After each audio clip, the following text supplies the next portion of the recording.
也从6月开始到11月，其实都是非常非常平顺的一个时刻嘛，然后都是境外。那现在因为开始越来越多，可能太多各种不同的泡泡，所以造成了，比如说像机师也是一个泡泡嘛，它等于说它有特别的管制方式。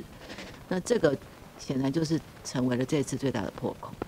那我们可能各种破口都堵住，但是这个破口没有堵住。那这个破口到底它的影响有多少？因为我们现在是确认它是12月8号到10号左右，好，可能跟这个人接触然后感染，所以现在还在所谓的危险期。也就是说，12月如果是8号传染，或是最晚10号传染、11号传染的话，14天大概到25号，就这个礼拜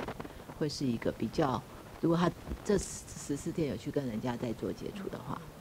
那如果这14天还有确诊的民众出来，就表示他已经在社区里面了，所以这是一个很重要的观察期。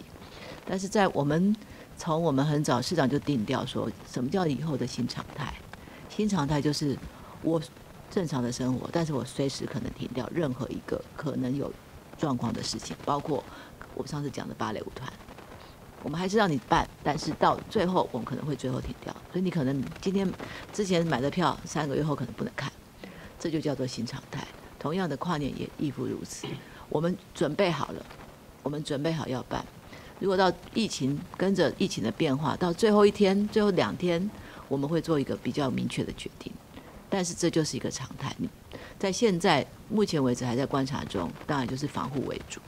但是活动办不办？它会是一个动态式的决定，所以不会在现在做一个很明确。我们会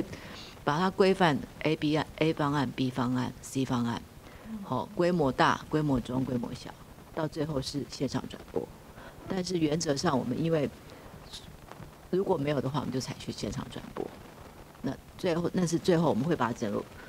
全区围起来，也不会有影响，是吧？我们全部用收音的方式，类似像摄影棚，所以不会让群众围聚。我们本来说15例我们才改线上，那也许中央可能第5例中央就宣布了，那我们就会配合中央。就前面的15是我们原来在2、3月开始有疫情，我们找了非常多的专家，大家讨论，因为那个时候其实数量很多，所以15例才是一个比较平均少的。但是因为现在数量很少，大家觉得15例很可怕。那可是如果你回过头去，在2、3月的时候，我们的那时候的疫情状况其实是。对，15例就是15例确诊是一个比较中等的数字，但是现在因为0，所以看起来15例好像很多，所以这个部分我们也可以调整。台北市就是我们希望因应疫情变化，那个新常态它会是非常非常的快速，甚至就是立刻做决定的。所以市长的态度就是，我保持台北市民正常生活，但大家有个心态，我可能立刻会停掉你各种的活动，但是我们会致力于让市民正常生活。